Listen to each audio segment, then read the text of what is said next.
পবিত্র আশুরা আজ পুরান ঢাকায় হোসেনি দালানের মধ্যরাতে ভক্ত অনুরাগীদের ভিড়। প্রতি বছরের মতো এবারও চলছে তাজিয়া মিছিল বের করার প্রস্তুতি, নিরাপত্তা জোরদার। জুলাই গণ অভ্যুত্থানের সম্মুখ সারিতে লড়েছেন পাবলিক বিশ্ববিদ্যালয়ের শিক্ষার্থীরা। কোটা সংস্কারের দাবি থেকে ফ্যাসিবাদ পতনে রেখেছেন গুরুত্বপূর্ণ ভূমিকা। ইন্টারনেট গ্রাহক ধরে রাখতে পারছে না মোবাইল অপারেটররা। লোভনীয় অফারের প্রচারণা আসছে না কাজে। 10 মাসের গ্রাহক কমেছে 1,26,00,000। উচ্চ সিম করকে দায়ী করছেন সেবাদাতারা। এবং যুক্তরাষ্ট্রের টেক্সাসে ভয়াবহ বন্যায় 15 শিশু সহ মৃতের সংখ্যা দাঁড়িয়েছে 43 জনে। নিখোঁজ পর্যটকদের উদ্ধারে অভিযান অব্যাহত। গাছপালা ভেঙে পড়ায় যান চলাচল ব্যাহত।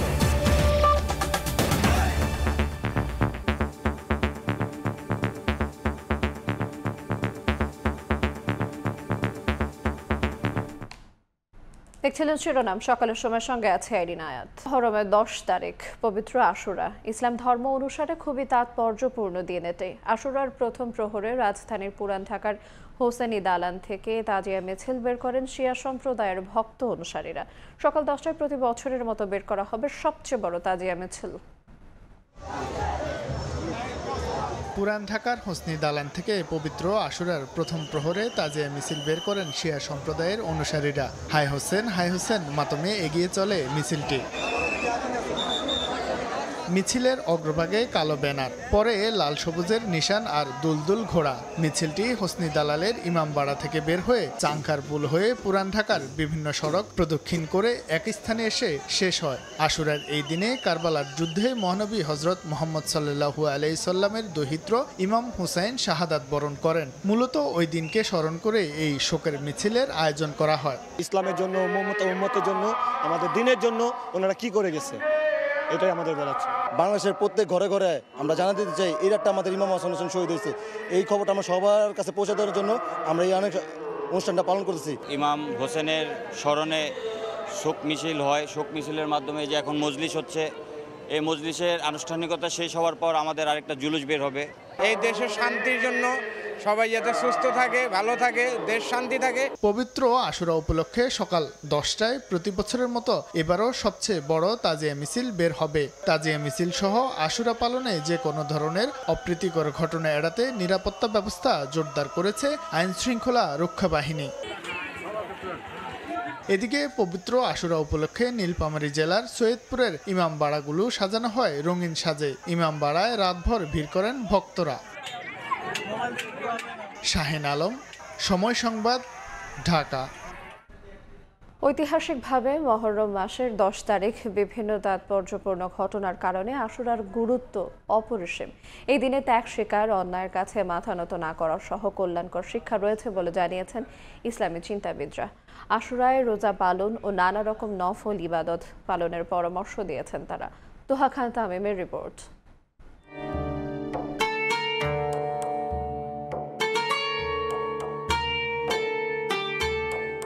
অত্যাচারী ফেরাউনকে ধ্বংস করার মাধ্যমে হজরত মুসা আলাইহিসসালাম ও বনি ইসরায়েলকে আল্লাহ তাআলা মুক্তি দিয়েছিলেন মহরম মাসের 10 তারিখে। হজরত নূহ আলাইহিসসালাম মহাপ্লাবন থেকে রক্ষা পেয়েছিলেন একই দিনে। এছাড়া ফোরাত নদীর তীরে কারবালা প্রান্তরে ইয়াজিদের অন্যায়ের কাছে মাথা নত না করে জীবন উৎসর্গ করেছিলেন হজরত মুহাম্মদ সাল্লাল্লাহু আলাইহি ওয়াসাল্লামের দৌহিত্র হজরত হোসেন রাদিয়াল্লাহু আনহু। এভাবেই যুগে যুগে মহরম মাসের 10 তারিখকে আল্লাহ তাআলা সম্মানিত করেছেন তার বান্দাদের জন্য।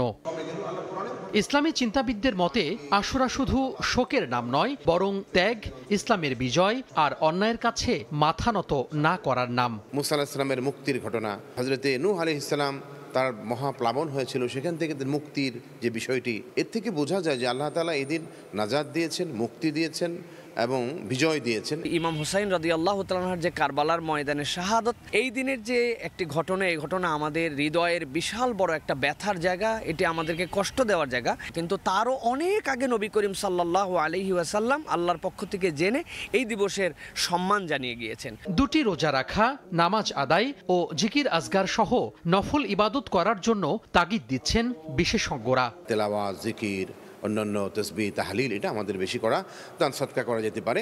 এটা হচ্ছে নফল ইবাদত, যে কোনো নফল ইবাদত এই দিন করা যেতে পারে। এটার জন্য সুনির্দিষ্ট কোনো নিয়ম বা বিধান বলে দেওয়া হয়নি। কেউ যদি এই দিন সিয়াম পালন করে আল্লাহ তার বিগত বছরের সগীরা গুনাহগুলো মাফ করে দিবেন। নানা রকম বিধান বহির্ভূত কাজ থেকে বিরত থাকার পরামর্শ দিচ্ছেন ইসলামী চিন্তাবিদরা। তোহা খান তামিম, সময় সংবাদ, ঢাকা। এবার রক্তাক্ত জুলাই প্রসঙ্গ।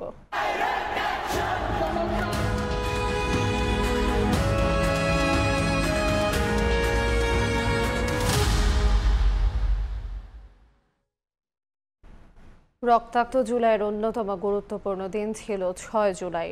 সরকারের তরফ থেকে কোনো সদুত্তর না আসায় ছাত্রদের পক্ষ থেকে এই দিনই আসে বাংলা ব্লকেডের ডাক। দুই শব্দের একদমই নতুন এই কর্মসূচি নিয়ে আগ্রহ জাগে জনগণের, সংহতি জানায় 3টি ছাত্র সংগঠনও। সব মিলে গত বছরের এই দিনে উত্তপ্ত ছিল রাজপথ। বিস্তারিত মাইমুনা হায়দার চৌধুরীর প্রতিবেদনে।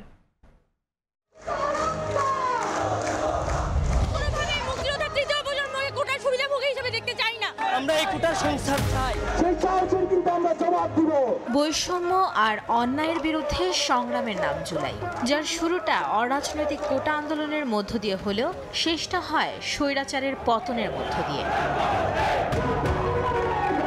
ন্যায্য দাবি আদায়ে অনড় ছাত্র সমাজের বিপক্ষে দাঁড়ায় 17 বছরের স্বৈরাচারী শাসন, যার ফল গণ অভ্যুত্থান। 1 জুলাই থেকে শুরু হওয়া লাগাতার আন্দোলনের ধারাবাহিকতায় 6 জুলাইও দেশের বিভিন্ন বিশ্ববিদ্যালয়ে পালিত হয় বিক্ষোভ ও অবরোধ কর্মসূচি।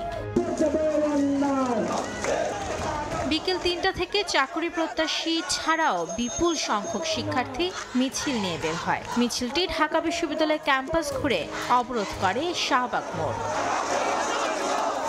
এ সময় শুরুতে পুলিশ বাধা দেবার চেষ্টা করলেও শিক্ষার্থীদের সঙ্গে পেরে উঠছিল না। বিকেল 5:30টার দিকে শিক্ষার্থীরা শাহবাগ ছাড়লে স্বাভাবিক হয় যান চলাচল। পরদিন দেশের সব বিশ্ববিদ্যালয় ও কলেজে ক্লাস পরীক্ষা বর্জন, ছাত্র ধর্মঘট এবং দেশের সকল গুরুত্বপূর্ণ সড়ক মহাসড়ক অবরোধের ডাক দেন আন্দোলনকারীরা, যার নাম দেওয়া হয় বাংলা ব্লকেট। কলেজ এবং বিশ্ববিদ্যালয়ের শিক্ষার্থীরা নেমে আসবেন এবং বাংলা ব্লকেট কর্মসূচিকে সফল করবেন। কোটার যৌক্তিক সংস্কার চেয়ে শিক্ষার্থীদের আন্দোলনের সঙ্গে সংহতি জানায় ছাত্রদল, ছাত্র ইউনিয়ন ও সমাজতান্ত্রিক ছাত্র ফ্রন্ট। একই দিন ঢাকা বিশ্ববিদ্যালয়ের আইন বিভাগের অধ্যাপক ডক্টর আসিফ নজরুল বলেন, সরকারের আন্তরিকতায় বন্ধ হতে পারে ছাত্র আন্দোলন। আর বিএনপি মহাসচিব বলেন, রাজনৈতিক দল হিসেবে ন্যায্য আন্দোলনে নৈতিক সমর্থন দেবে বিএনপি। তারা তাদের আন্দোলন করছে, আমাদের নৈতিক সমর্থন আছে তাদের প্রতি, যেটা আমরা বারবার করে বলছি যে আমাদের নৈতিক সমর্থন অবশ্যই থাকবে। 6 জুলাই কোটা বাতিলের দাবিতে দেশের বিভিন্ন স্থানে সড়ক, মহাসড়ক ও গুরুত্বপূর্ণ স্থান অবরোধ এবং বিক্ষোভ করেন শিক্ষার্থীরা। এদিকে আন্দোলনে যাওয়ায় ঢাকা বিশ্ববিদ্যালয়ের সমাজবিজ্ঞান বিভাগ ডিবেটিং সোসাইটির সাধারণ সম্পাদক মোশাররফ হোসেনকে দায়িত্ব থেকে অব্যাহতি দেয় বিভাগের অধ্যাপক ডক্টর আকম জামাল উদ্দিন, যার প্রতিবাদে সংগঠনের 21 সদস্য একযোগে পদত্যাগ করেন। মাইমুনা হায়দার চৌধুরী, সময় সংবাদ, ঢাকা। জুলাই গণ অভ্যুত্থানের সম্মুখ সারিতে লড়েছেন পাবলিক বিশ্ববিদ্যালয়ের শিক্ষার্থীরা। কোটা সংস্কারের দাবি থেকে শুরু করে ফ্যাসিবাদ পতনের এক দফা পর্যন্ত আন্দোলনের প্রাণ ভোমরা ছিলেন তারা। সরকারি বিশ্ববিদ্যালয় থেকেই হয় এই আন্দোলনের প্রথম শহীদ। শিক্ষার্থীদের সম্মিলিত প্রতিরোধে রাজনীতির পাওয়ার খ্যাত বিভিন্ন বিশ্ববিদ্যালয়ের হল থেকে পালাতে বাধ্য হয় নিপীড়নকারীরা। মহাসড়ক, রেলপথ সহ দেশের বিভিন্ন গুরুত্বপূর্ণ পয়েন্ট অবরোধ করলে আন্দোলন যোগ হয় নতুন মাত্রা। শাকির আহমেদের রিপোর্ট।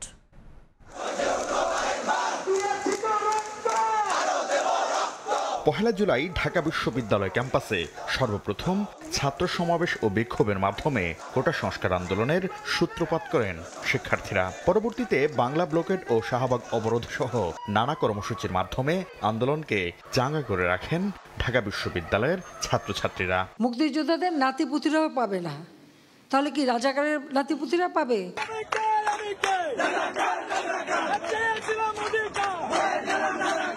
আন্দোলন চলাকালে শিক্ষার্থীদের নিয়ে সাবেক প্রধানমন্ত্রী শেখ হাসিনার আপত্তিকর মন্তব্যের পর রাতেই সর্বপ্রথম ঢাকা বিশ্ববিদ্যালয়ের বিভিন্ন আবাসিক হল থেকে প্রতিবাদ জানান তারা।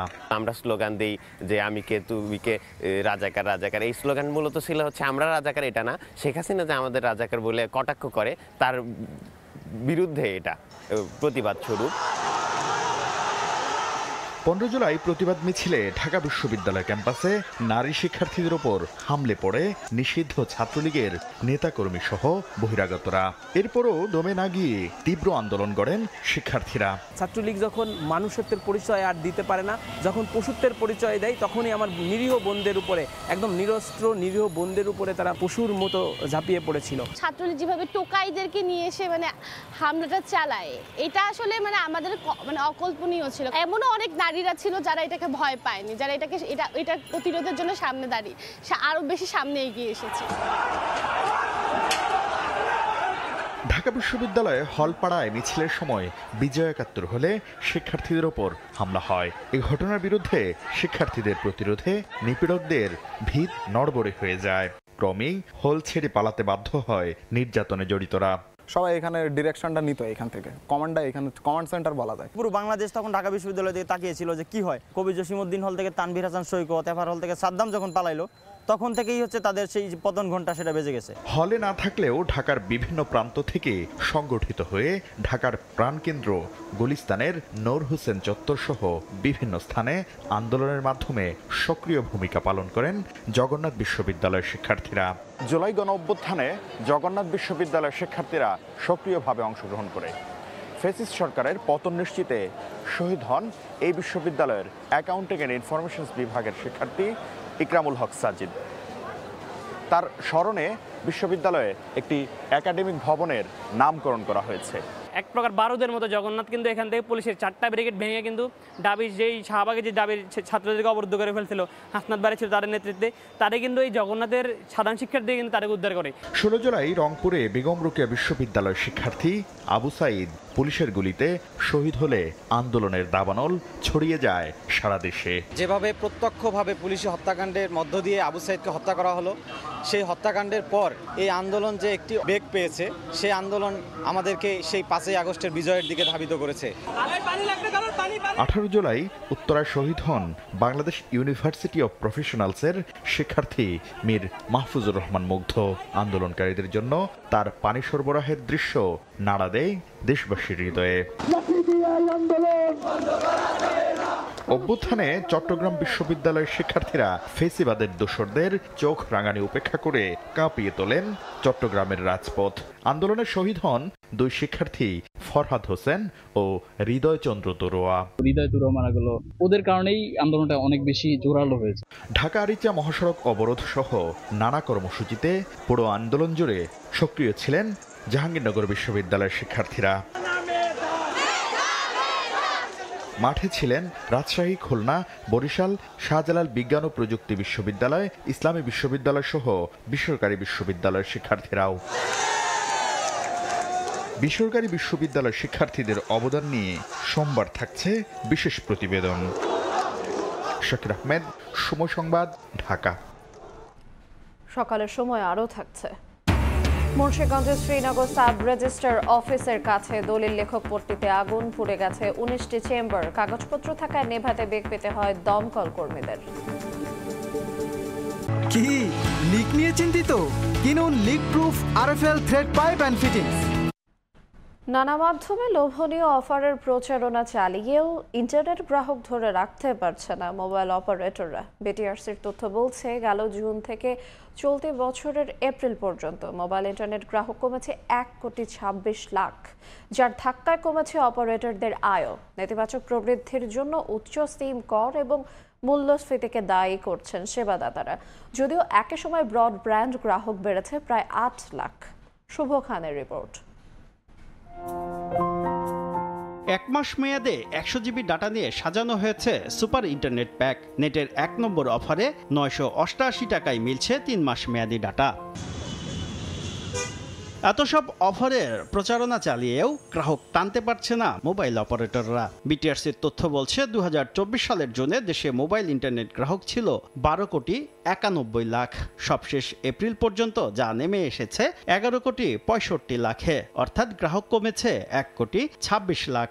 আগে যেরকমভাবে ইন্টারনেট কিনে স্বাচ্ছন্দ্য বোধ করতাম, এখন সেরকম পাচ্ছি না। মান্থলি ইউজ করতাম 10 GB 15 GB কিনতাম, এখন কেনাই হয় না, মানে 2-1 GB। বাসা ওয়াইফাই আছে আর ডাটা কমে কিনা হয়, বাইরে গেলে অল্প কিনা হয় আর কি। গ্রাহক হারানোর প্রভাব পড়েছে অপারেটরদের আয়ে। চলতি বছরের প্রথম 3 মাসে 3,835 কোটি টাকা আয় করেছে গ্রামীণফোন, যা গত বছরের একই সময়ের তুলনায় 2.5% কম। এই সময়ে রবির আয় কমেছে ভয়েসে 0.7% এবং ডাটায় 11.4%। তবে এ বিষয়ে কোনো তথ্য দেয়নি বাংলালিংক। আমরা যে ভর্তুকিটা আগে দিতাম, আমরা সেই ভর্তুকি আমরা এখন দিতে পারছি না সিম ট্যাক্স বেড়ে যাওয়ার কারণে। সিম ট্যাক্স বা এই জাতীয় ইম্প্যাক্ট যে নেগেটিভ ব্যারিয়ারগুলো আছে সেটাকে যদি আরেকটু পজিটিভলি দেখা যায়, definitely that will also be helping the situation. Mobile অপারেটররা ধাক্কা খেলেও ব্রডব্যান্ড ইন্টারনেট গ্রাহক বেড়েছে প্রায় 8 লাখ। ব্রডব্যান্ড ব্যবহার করছেন 1,43,00,000 গ্রাহক। টেলিকম অপারেটরদের কোয়ালিটি অফ সার্ভিস দিন দিন কিন্তু অনেকটা দেখবেন যে বিভিন্ন কনজেশন হচ্ছে কিংবা কোয়ালিটি অফ সার্ভিসটা ইনশিওর হচ্ছে না, সেই জন্য সবাই আবার ফিক্সড ব্রডব্যান্ডের দিকে ফিরে আসছে। বর্তমানে মোবাইল ও ব্রডব্যান্ড মিলে দেশে ইন্টারনেট ব্যবহার করছেন 13 কোটির বেশি গ্রাহক। শুভ খান, সময় সংবাদ, ঢাকা। দেখছেন সকালের সময়, সঙ্গেই থাকুন। এটা লাল চা দাও তো।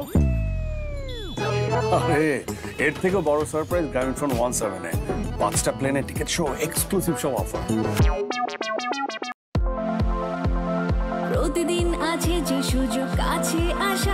চা শিল্পের জন্য একটি বড় চ্যালেঞ্জ হয়ে দাঁড়িয়েছে উষ্ণতা বৃদ্ধি, অনিয়মিত বৃষ্টিপাত, খরা, রোগবালাইয়ের কারণে চা শিল্প ক্রমেই ঝুঁকির মুখে পড়ছে।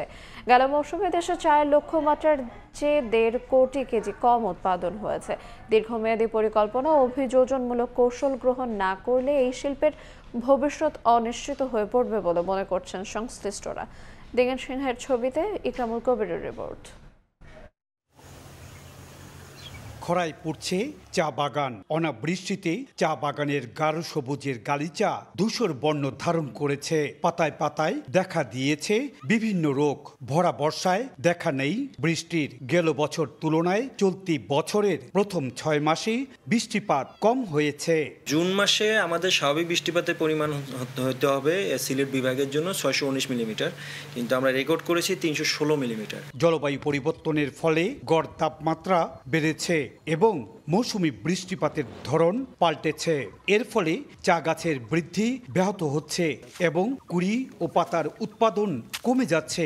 উষ্ণ ও আর্দ্র পরিবেশ বিভিন্ন ছত্রাকজনিত রোগ এবং পোকামাকড়ের উপযোগী হয়ে উঠছে চা পাতা। চা বোর্ডের তথ্য মতে কিছু এলাকার উৎপাদন 15 থেকে 20% পর্যন্ত কমে গেছে। ভরা মৌসুমে এই লাক্ষাতুরা চা বাগানের পাতাগুলো ধূসর হয়ে গিয়েছে। জলবায়ু পরিবর্তনের সাথে চা বাগানগুলোকে টিকে থাকতে হলে সম্পূর্ণ প্রকৃতির উপর নির্ভরতা কমাতে হবে, এমনটাই বলছেন বিশেষজ্ঞরা। নিজস্ব টেকনোলজি ডেভেলপের মাধ্যমে এই সেচ ব্যবস্থাটাকে বাড়াইতে হবে। এই জন্য টি বোর্ড এবং টি রিসার্চ ইনস্টিটিউট তাদেরকে আগে এগিয়ে আসতে হবে। এমন পরিস্থিতিতে সরকারের সহযোগিতা চেয়েছেন চা বাগানের মালিকেরা। উৎপাদন যদি বৃদ্ধি করতে হয়, ইরিগেশন সেটের ব্যবস্থা করে দিতে হবে সরকারের তরফ থেকে, যেটা আমাদের আর্থিক অবস্থার কারণে অনেক বাগান কিনতে পারতেছে না।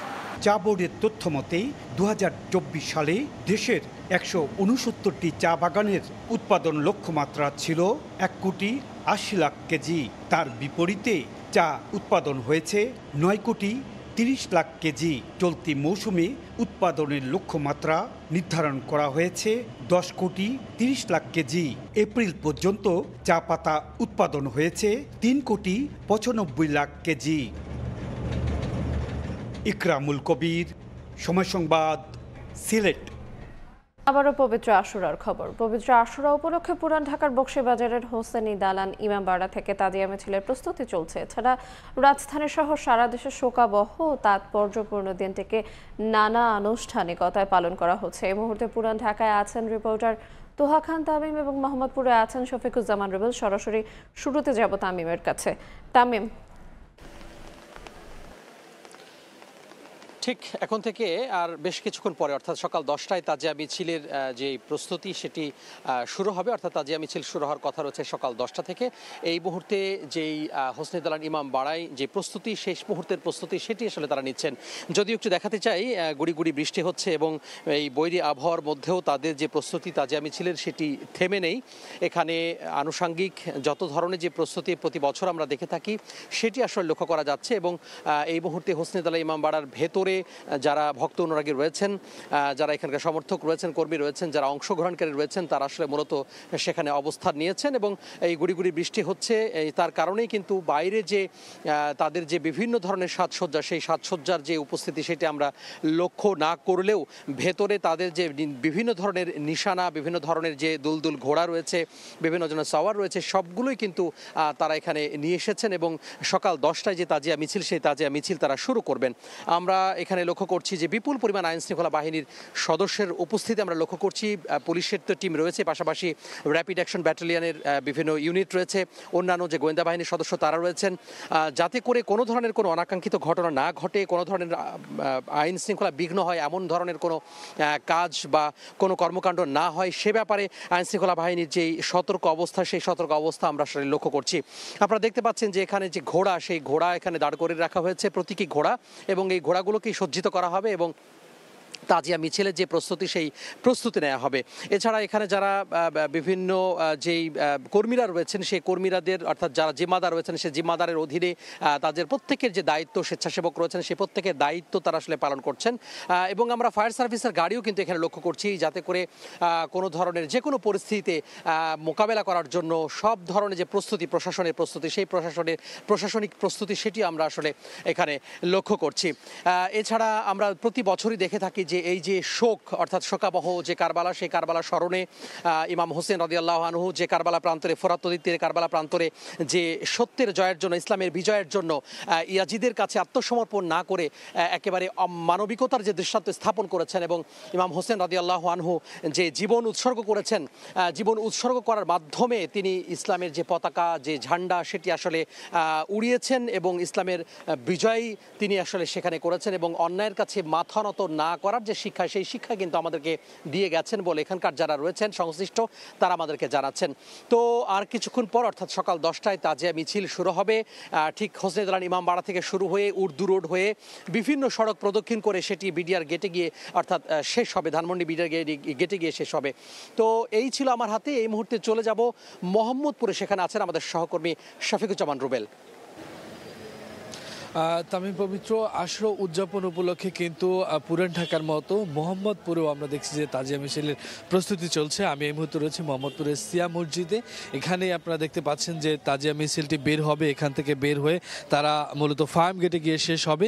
পুরান ঢাকায় যেরকম তাজিয়া মিছিলে ব্যাপক আয়োজন চলছে, এখানেও কিন্তু আমরা দেখছি যে তাজিয়া মিছিলের একটি আয়োজন চলছে, যে আয়োজন ঘিরে ইতিমধ্যেই প্রস্তুতি চলছে। আপনারা দেখতে পাচ্ছেন যে আইনশৃঙ্খলা রক্ষাকারী বাহিনীও কিন্তু এই মিছিলকে ঘিরে, আইনশৃঙ্খলা রক্ষাকারী বাহিনী তারা নিরাপত্তার জন্য কিন্তু প্রস্তুতি নিয়ে আছেন। এবং আমরা দেখেছি যে এই মসজিদের বাইরেও আমরা কয়েক স্তরের নিরাপত্তা ব্যবস্থা করা হয়েছে। আমরা যতদূর জানি যে ঠিক 9:15টার দিকে মূলত এই তাজিয়া মিছিলটি বের হয়ে তারা ফার্ম গেটের উদ্দেশ্যে যাত্রা করবে। এবং যারা এই তাজিয়া মিছিলে অংশগ্রহণ করবেন, যেই যারা রয়েছেন তারা কিন্তু আমরা দেখেছি মসজিদের আশেপাশে অবস্থান নিয়েছেন। এবং মসজিদের ভেতরে এই জায়গাটিতে আপনারা দেখতেই পাচ্ছেন যে গুড়ি গুড়ি বৃষ্টি হচ্ছে, বৃষ্টি উপেক্ষা করেও কিন্তু সকল প্রস্তুতি ইতিমধ্যেই সম্পন্ন করা হচ্ছে। যারা ভক্ত আশিকান রয়েছেন এই মিছিলে অংশগ্রহণ করবেন, তারা কিন্তু এই মসজিদের ভেতরে তাদের যেই মিছিলের পূর্ব প্রস্তুতি এবং সেই প্রস্তুতিগুলো সেরে নিচ্ছেন। এবং সকলেই আমরা দেখছি যে পোশাক আশাক পরেও প্রস্তুত হয়েছেন। এবং আপনারা দেখতে পাচ্ছেন যে সকলেই ব্যানার পোস্টার নিয়েও কিন্তু ইতিমধ্যে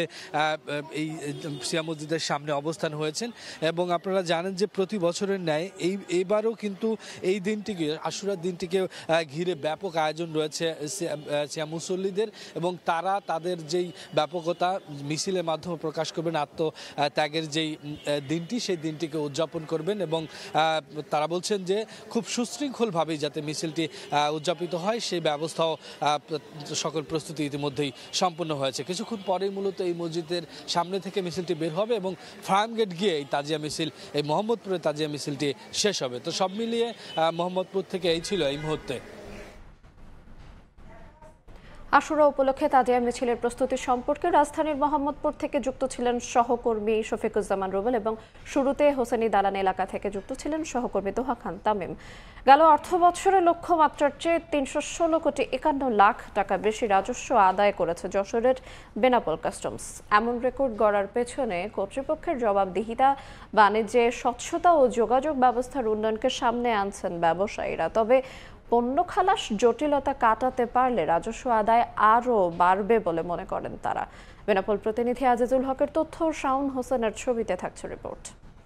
ভারত বাংলাদেশ স্থল বাণিজ্যের প্রায় ৮০% হয় বেনাপোল বন্দর দিয়ে। এই বন্দর দিয়েই বছরে প্রায় ৪০,০০০ কোটি টাকার পণ্য আমদানি ও ৮,০০০ কোটি টাকার পণ্য রফতানি হয়। দ্বিপাক্ষিক এই বাণিজ্যিক কার্যক্রম থেকে বিপুল রাজস্ব পায় সরকার। গেল ২০২৪-২৫ অর্থ বছরে বেনাপোল কাস্টমস থেকে ৬,৭০৫ কোটি টাকা রাজস্ব আদায়ের লক্ষ্যমাত্রা নির্ধারণ করে দেয় এনবিআর। অথচ বছর শেষে আদায় হয়েছে ৭,০২১ কোটি ৫১ লাখ টাকা, যা লক্ষ্যমাত্রার চেয়ে ৩১৭ কোটি টাকা বেশি। ওজন স্কেলে প্রকৃত যে ওজন সেটি দেওয়ার ফলে স্বচ্ছতা, জবাবদিহিতা আগের চেয়ে অনেক বৃদ্ধি পেয়েছে। বেনাপোল বন্দর দিয়ে যে পণ্য আমদানি হচ্ছে সেটা পরিবহনের ক্ষেত্রে পদ্মা সেতুর সুফল আমরা ইতিমধ্যে পাচ্ছি। বন্দর কর্তৃপক্ষের তথ্য, গেল অর্থ বছরে বেনাপোল বন্দর দিয়ে ভারত থেকে আমদানি হয়েছে ১৪,৯৮,০০০ মেট্রিক টন পণ্য। কাস্টমস থেকে দ্রুত পণ্য খালাসে এখনও যেমন রয়ে গেছে নানান জটিলতা, তেমনই প্রায়ই শুল্ক ফাঁকি দেওয়ার ঘটনা ঘটছে বলেও অভিযোগ ব্যবসায়ীদের। স্বচ্ছতা যদি আরো স্বচ্ছ হয় তাহলে আরো রাজস্ব আয় বাড়বে। পণ্য যদি আরো দ্রুত ছাড় করানো যায় এবং এক্সামিনের ব্যবস্থা যদি দ্রুত করা যায় তাহলে আমদানি আরো বাড়বে। ২০২৩-২৪ অর্থ বছরে ৫,৯৪৮ কোটি টাকা লক্ষ্যমাত্রার বিপরীতে ৬,১৬৭ কোটি ৩৮ লাখ টাকার রাজস্ব আদায় করেছিল বেনাপোল কাস্টমস হাউস। সময় সংবাদ, বেনাপোল। দেখছেন সকালের সময়। এবার দেশের বাইরের খবর। যুদ্ধবিরতির আলোচনার মধ্যে গাজায় থেমে নেই ইসরায়েলি বর্বরতা। একদিনে প্রাণ হারিয়েছেন অন্তত ৭৮ জন। গাজায় যুদ্ধবিরতি ও মানবিক সহায়তার দাবিতে জোরালো আহ্বান জানিয়েছে ফ্রান্স ও মালয়েশিয়া। এদিকে যুদ্ধবিরতির দাবি জানিয়ে সরকার বিরোধী বিক্ষোভ করছেন ক্ষুব্ধ ইসরায়েলিরা। স্থানীয় সময় শনিবার অবরুদ্ধ গাজা উপত্যকার খান ইউনিস, নুসেইরাত সহ বিভিন্ন স্থানে হামলা চালায় ইসরায়েলি সেনারা। এতে হতাহত হন বেশ কয়েকজন। এক বিবৃতিতে বিষয়টি নিশ্চিত করে গাজার স্বাস্থ্য মন্ত্রণালয়। একই দিন গাজা হিউম্যানিটেরিয়ান ফাউন্ডেশন থেকে ত্রাণ সহায়তা নিতে গিয়েও প্রাণ হারান অনেকে।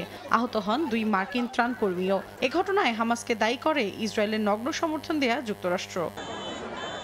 জাতিসংঘের বিশ্ব খাদ্য কর্মসূচি সংস্থা জানিয়েছে তারা গাজা উপত্যকায় খাদ্য সরবরাহ শুরু করেছে, তবে তা চাহিদার তুলনায় পর্যাপ্ত নয়। এ অবস্থায় উত্তর, দক্ষিণ ও কেন্দ্রীয় সীমান্ত পয়েন্ট দিয়ে প্রতিদিন অন্তত ১০০টি ত্রাণবাহী ট্রাক প্রবেশ করতে দিতে ইসরায়েলি কর্তৃপক্ষের প্রতি আহ্বান জানিয়েছে সংস্থাটি। তারা আরও জানায় ২১ মে থেকে সীমান্ত খুলে দেওয়ার পর সীমিত পরিসরে ত্রাণ পাঠানো সম্ভব হয়েছে। তবুও এখন পর্যন্ত সরবরাহকৃত খাদ্য ২০ লাখের বেশি মানুষের বেঁচে থাকার জন্য প্রয়োজনীয় পরিমাণের একটি ক্ষুদ্র অংশ মাত্র। গাজায় যুদ্ধবিরতি ও বন্দিমুক্তি চুক্তি নিয়ে আলোচনার জন্য একটি প্রতিনিধি দল কাতারে পাঠানোর সিদ্ধান্ত নিয়েছে ইসরায়েল। শীর্ষ এক ইসরায়েলি কর্মকর্তার বরাতে এ তথ্য জানিয়েছে ইসরায়েলের চ্যানেল 12। এদিকে অবিলম্বে গাজায় যুদ্ধবিরতি এবং মানবিক সহায়তার অবাধ প্রবেশাধিকার নিশ্চিত করার জোরালো দাবি জানিয়েছেন ফরাসি প্রেসিডেন্ট ইমানুয়েল ম্যাক্রো এবং মালয়েশিয়ার প্রধানমন্ত্রী আনোয়ার ইব্রাহিম। প্যারিসে এক যৌথ সংবাদ সম্মেলনে ফিলিস্তিনিদের জন্য একটি স্বাধীন রাষ্ট্র গঠনের পক্ষে মত দেন তারা। একই দিন নিজ দেশে আবারও তোপের মুখে পড়েন ইসরায়েলি প্রধানমন্ত্রী বিনিয়ামিন নেতানিয়াহু। সরকার বিরোধী বিক্ষোভে জনসমুদ্রে পরিণত হয় তেল আবিবের রাজপথ। স্লোগানে স্লোগানে যুদ্ধবিরতির পাশাপাশি জিম্মি স্বজনদের ফিরিয়ে আনার জোর দাবি জানান তারা। নেতানিয়াহুর বিরুদ্ধে প্ল্যাকার্ড বহন করেন অনেকে। মৌসুমী সাথী, সময় সংবাদ। যুক্তরাষ্ট্রের টেক্সাসে ভয়াবহ বন্যায় মৃতের সংখ্যা বেড়ে ৪৩ জনে দাঁড়িয়েছে। এছাড়া স্থানীয় বাসিন্দা ও গ্রীষ্মকালীন ক্যাম্পে থাকা নিখোঁজ পর্যটকদের উদ্ধারে অভিযান অব্যাহত রেখেছে কর্তৃপক্ষ জানায় ভয়াবহ বন্যায় ধ্বংসস্তূপে পরিণত হয়েছে রাস্তাঘাট, যানবাহন বিকল ও গাছপালা ভেঙে পড়ায় ব্যাহত হচ্ছে চলাচল। এরই মধ্যে আকস্মিক বন্যা সতর্কতা শেষ হয়েছে বলে জানিয়েছে আবহাওয়া দফতর। পাশাপাশি ধীরে ধীরে বন্যার পানি নামতে শুরু করলেও অঙ্গরাজ্যটি উত্তর পশ্চিমাঞ্চলের নদীর আশপাশের এলাকা থেকে ৮৫০ জনের বেশি মানুষকে নিরাপত্তা আশ্রয়ে নিরাপদ আশ্রয়ে সরিয়ে নেওয়া হয়েছে বলে জানা গেছে। সকালের সময় শীর্ষ সংবাদগুলো জানিয়ে দেব আর একবার। পবিত্র আশুরা আজ পুরান ঢাকার হোসেনি দালানে মধ্যরাতে ভক্তদের শোকযাত্রা। প্রতি বছরের মতো এবারও চলছে তাজিয়া মিছিলের প্রস্তুতি, নিরাপত্তা জোরদার। জুলাই গণ অভ্যুত্থানের সম্মুখ সারিতে লড়ছেন পাবলিক বিশ্ববিদ্যালয়ের শিক্ষার্থীরা। কোটা সংস্কারের দাবি থেকে ফ্যাসিবাদ পতনে রেখেছেন গুরুত্বপূর্ণ ভূমিকা।